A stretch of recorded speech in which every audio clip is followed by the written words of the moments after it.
वो और आगे ना बढ़े, क्योंकि एक प्लांट है जिसके ऊपर संक्रमण हुआ है, अगर हमने उसको ध्यान नहीं दिया तो जैसे ही हवा के द्वारा एक हेल्दी प्लांट्स एक इन्फेक्टेड प्लांट्स के कांटेक्ट में आता है, या फिर अगर वो उसके कांटेक्ट में आता है तो किसी एनवायरमेंटल फैक्टर के कारण, जैसे एनिमल्स के कारण, ह्यूमन बींग्स के कारण, या फील्ड के अंदर यूज़ किए जाने वाले टूल्स के माध्यम से भी वो क्या होता है, एक दूसरे के कांटेक्ट में आते हैं, और एक दूसरे के जैसे ही वो कांटेक्ट में आते हैं तो वो डिजीज़ को क्या कर देते हैं, कोज करते हैं। तो हम जो है last topics of discussion the green ear disease of bajra, discussion the topics of control of disease या डिजीज कंट्रोल, जिसके लिए कुछ टॉपिक्स मैंने आपको ऑलरेडी डिस्कस किए और कुछ टॉपिक्स और देखते हैं अपन कि किस तरीके से उसके लिए डिजीज़ रेसिस्टेंट वैरायटी जो है वो ग्रो करवानी चाहिए, और जो डिजीज़ रेसिस्टेंट वैरायटी हम ग्रो करते हैं वो किस किस टाइप से अपने डिजीज़ को कंट्रोल कर सकती है। तो नेक्स्ट हेडिंग होगी disease control.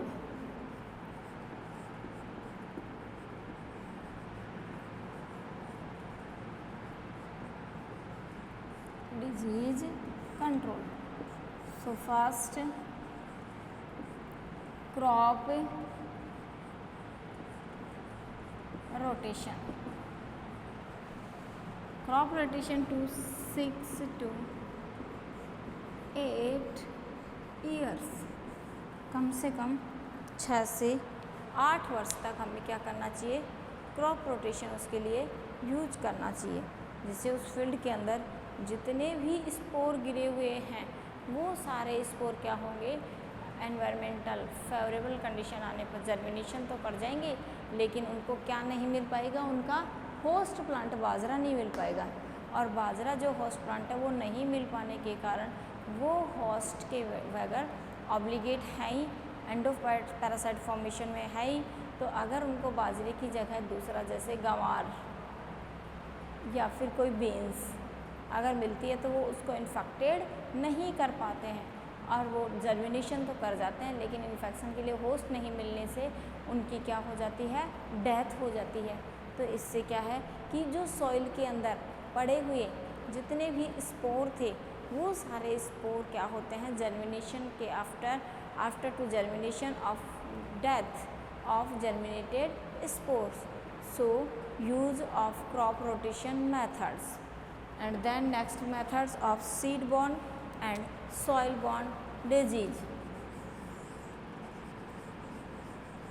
Seed and soil borne कैसी डिजीज़ है ये, सीड से फैलने वाली डिजीज़ भी है और सॉइल के द्वारा फैलने वाली भी डिजीज़ है। तो हमें इसके लिए क्या करना चाहिए कि जब इस बार हम फील्ड के अंदर जो सीड यूज़ कर रहे हैं वो सारे सीड कैसे होने चाहिए, सर्टिफाइड सीड होने चाहिए। कैसे होने चाहिए, हमें सर्टिफाइड यूज सीड को करनी चाहिए, और जो सॉइल है उस सॉइल को क्या करना चाहिए, हमें विंटर वेकेशन के अंदर गर्मियों का जब सीज़न आता है तो उसकी डीप प्लम्बिंग करवानी चाहिए। क्या करना चाहिए उसका,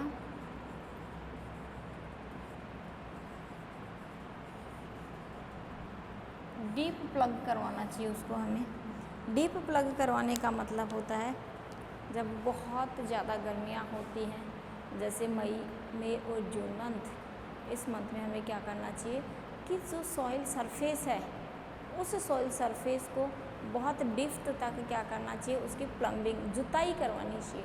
उसको प्लम्ब करवाने से क्या हो जाता है कि जो नीचे की सॉइल होती है वो ऊपर की ओर आ जाती है, और जो ऊपर की सॉइल होती है वो नीचे की ओर चली जाती है, जिससे क्या होता है जब 2 या 3 बार हम प्लम्बिंग करवा देते हैं तो सॉइल के उलट फेर के कारण बार बार क्या होता है, सॉइल में ड्राईनेस आ जाती है, और ड्राईनेस आने के कारण जो स्पोर हैं उनको ह्यूमिडिटी नहीं मिल पाती, उनको मॉइस्चर नहीं मिल पाती है, और मॉइस्चर नहीं मिलने से वो कैसे हो जाते हैं, ड्राई हो जाते हैं, और वो क्या होते हैं, अपने आप को प्रोटेक्ट नहीं कर पाते और उनकी डेथ हो जाती है। तो ये स्पोर जो है वो क्या हो जाते हैं, उसी सॉइल के अंदर ही उनकी डेथ हो जाती है। अब आता है सीड बॉर्न, क्योंकि जैसे ही हम फसल की थ्रेशरिंग करवाते हैं तो जो इन्फेक्टेड प्लांट होते हैं उनके ऊपर जो स्क्लेरोस्पोरा के स्पोर चिपके हुए हैं, जो एसेक्सुअल रिप्रोडक्शन और सेक्सुअल रिप्रोडक्शन से बने हैं, वो स्पोर जो हेल्दी सीड होते हैं उनके ऊपर भी तो चिपकते हैं। तो हमें क्या करना चाहिए, इसके लिए जो हेल्दी सीड हैं उनको हमें प्री ट्रीटेड करना चाहिए, पहले से उनको ट्रीट करना चाहिए, या फिर हमें नेक्स्ट ईयर क्रॉप ग्रो करवाने के लिए सर्टिफाइड सीड ही यूज करने चाहिए। अब प्री ट्रीटेड का मतलब है कि जब हम उनको ग्रो करवाते हैं उस कम से कम 8 to 10 आवर्स के लिए हमें क्या करना चाहिए, उन सीड्स को 30 डिग्री से 40 डिग्री सेंटीग्रेड टेम्परेचर वाले वाटर के अंदर उसको हमें डिप करना चाहिए, जिससे फेवरेबल कंडीशन समझ के वो सारे स्पोर क्या कर जाते हैं, अपना जर्मिनेशन कर जाते हैं। अब हमें उस वाटर को क्या करना चाहिए, रिमूव कर दें, उस वाटर में से उन सीड्स को रिमूव कर देना चाहिए। रिमूव करने से क्या होता है कि जो वाटर था उसके अंदर जर्मिनेटेड स्पोर प्रेजेंट है, और उस वाटर को हमने सेपरेट करके और दूर फेंक दिया। तो जो सीड की सरफेस थी उसके ऊपर जितने भी स्पोर चिपके हुए थे वो सारे स्पोर क्या हो जाते हैं, उससे दूर हो जाते हैं, और सीड जो होता है वो अब कैसा हो जाता है, विदाउट इन्फेक्टेड लेस। तो ये डिजीज़ जो है वो एक सीड बॉर्न डिजीज़ है और सॉइल बॉर्न डिजीज़ है। तो इन दोनों को कंट्रोल करने के लिए हमें क्या करना चाहिए, सीड बॉर्न डिजीज़ को कंट्रोल करने के लिए सर्टिफाइड सीड यूज करने चाहिए, और सॉइल बॉर्न डिजीज़ को कंट्रोल करने के लिए डिप्थ प्लम्बिंग करवानी चाहिए। ये है इसके दो physically control. Next physically control जो है वो हम यूज कर सकते हैं कि जो इन्फेक्टेड प्लांट्स है उसको क्या करना चाहिए, फील्ड से रिमूव कर देना चाहिए। Infected plants remove from field.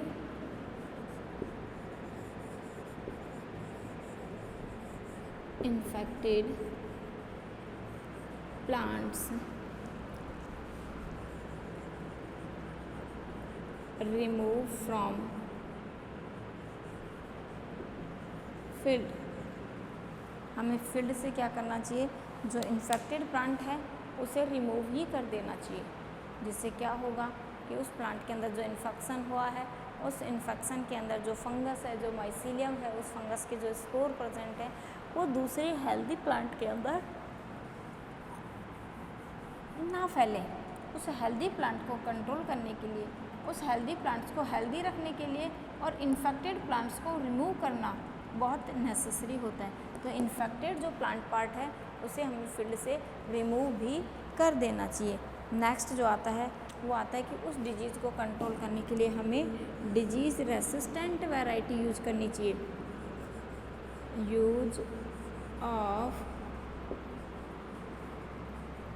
Disease resistant variety, use of disease resistant variety like a JK3, JK5, JK7, सोनारा, कल्याणी, ये सारी क्या हैं, डिजीज़ रेसिस्टेंट वैरायटी हैं। तो हमें क्या करना चाहिए, डिजीज़ रेसिस्टेंट वैरायटी को क्या करना चाहिए, यूज करना चाहिए। डिजीज़ रेसिस्टेंट जो वैरायटी हैं हम उनको यूज करके क्या कर सकते हैं, उस क्रॉप्स को जो है हम कंट्रोल कर सकते हैं, उस क्रॉप्स को हम डिजीज़ से कंट्रोल कर सकते हैं as a certified seed formations. And next controls जो है वो आता है डिजीज़ रेसिस्टेंट वैरायटी के अलावा आता है कि हमें क्या करना चाहिए, केमिकल्स का स्प्रे करना चाहिए।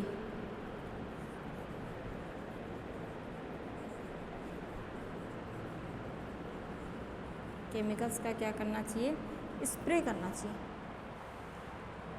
केमिकल्स स्प्रे के फॉर्मेशन में जो है बाजरे के अंदर इस डिजीज़ को कंट्रोल करने के लिए हम कॉपर ऑक्सीक्लोराइड्स, कॉपर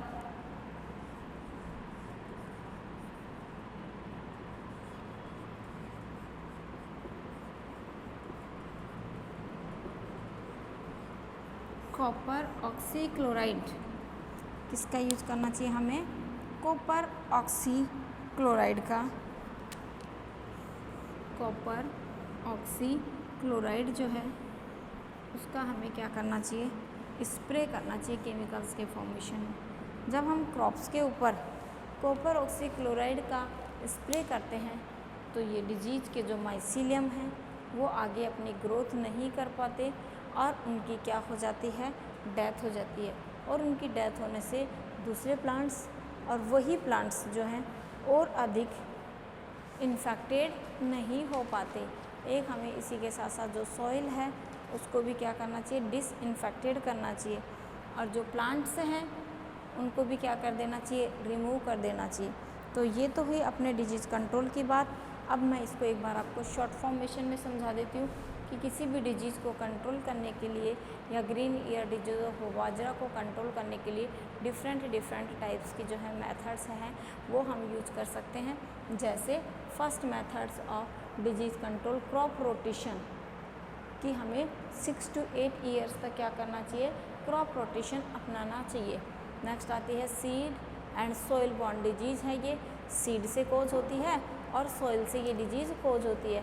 तो हमें क्या करना चाहिए, सीड से डिजीज़ को कंट्रोल करने के लिए तो सर्टिफाइड सीड यूज़ करने चाहिए और सॉइल से उस डिजीज़ को बॉन्ड करने से कंट्रोल करने के लिए हमें क्या करनी चाहिए, सॉइल की डिप्थ प्लम्बिंग करनी चाहिए। सॉइल की जो सॉइल है उसकी डिप्थ प्लम्बिंग करनी चाहिए। डिप्थ प्लम्बिंग करने से क्या होता है कि सॉइल के अंदर जो गिरे हुए स्पोर होते हैं वो सारे स्पोर की क्या हो जाती है, डेथ हो जाती है। नेक्स्ट आता है कि जो इन्फेक्टेड प्लांट्स होता है उसे हमें फील्ड से रिमूव कर देना चाहिए और रिमूव करने के साथ साथ हमें क्या कर देना चाहिए, उसे डिस्ट्रॉय कर देना चाहिए। हमें क्या करना चाहिए, उसको डिस्ट्रॉय भी कर देना चाहिए। नेक्स्ट आता है हमें यूज, कि डिजीज़ रेसिस्टेंट जो वैरायटीज़ होती हैं उनको यूज करना चाहिए। जैसे JK3, JK5, JK7, ये ऐसी डिजीज़ रेसिस्टेंट वैरायटी होती है कि इनका जो सीड होता है, सीड के चारों तरफ पाए जाने वाला जो सीड कोट होता है, उस सीड कोट के चारों तरफ ही एक केमिकल्स की लेयर होती है और वो लेयर इतनी प्रोटेक्टिव होती है इसके लिए कि जब उसका सीड जर्मिनेशन करता है तब तक उसके ऊपर कोई भी फंगस, कोई भी बैक्टीरिया, कोई भी निमेटोड उस सीडलिंग के ऊपर अपनी ग्रोथ नहीं कर सकता। नेक्स्ट आता है केमिकल स्प्रे। यदि इन्फेक्शन पूरी प्लांट बॉडी में फैल ही जाता है तो उस इन्फेक्शन को कंट्रोल करने के लिए हमें क्या करना चाहिए, स्प्रे करना चाहिए। बाजरे के जो प्लांट्स होते हैं उसके ऊपर एक केमिकल्स का स्प्रे करना चाहिए, किसका, कॉपर ऑक्सीक्लोराइड का। उस कॉपर ऑक्सीक्लोराइड के स्प्रे के कारण प्लांट की जो बॉडी होती है उसके ऊपर जो फंगस होती है उसकी क्या हो जाती है, डेथ हो जाती है और उस फसल को हम उस पैथोजेंस के कारण, स्क्लेरोस्पोरा के कारण क्या कर सकते हैं, बचा सकते हैं। सो आज अपन ने जो है स्क्लेरोस्पोरा से होने वाली जो डिजीज़ है ग्रीन ईयर डिजीज़ ऑफ बाजरा, इसका अपन ने डिस्कस किया कि इसका होस्ट प्लांट क्या है, इसकी जियोलॉजिकल पोजीशन या डिस्ट्रीब्यूशन, जियोग्राफिकल डिस्ट्रीब्यूशन क्या है, इसकी ईटियोलॉजी क्या है, इसके सिम्टम्स क्या हैं, इसकी एपिडेमियोलॉजी क्या है और लास्ट हमने देखा कि इसकी डिजीज़ को कंट्रोल करने के लिए डिजीज़ कंट्रोल की हम कौन कौन सी मेथड्स यूज करते हैं। तो आज जो है अपना ये टॉपिक कंप्लीट है। So today discussion of total green ear disease of bajra. So thanks for today class and next fungus are discussed the next recordings.